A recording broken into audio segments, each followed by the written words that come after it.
पण लई गरीब मुलगा होतो, लई गरीब म्हणजे परिस्थिती गरीब त्याची.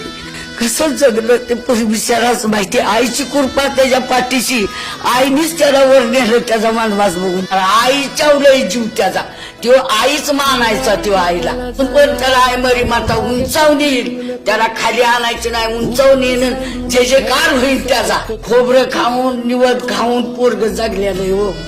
खरंच सारखा डुकून येणार 3 बाऱ्या तरी बघ. एवढी म्हणजे त्याची छाया. खरंच त्याची ती आईच आहे. आईच आहे त्याची, आईच आहे. आणि आईनेच वर न्यालाय त्याला. आम्हाला एवढं रडं येतं, एवढं त्यांनी वनवास काढल्यात ना. खरोखरच मी आई समोर सांगते, खोटं बोलणार नाही. लई पोरांनी वनवास, लई दुःख भोगलंय त्यांनी. मला का निवडायचं खायचं लई मुर्द भरलं माझं, पण मी लई गटी केलं. ते नैवेद्य खाल्ल्याने त्याला ती आईची आशीर्वाद आशीर्वाद मिळालं.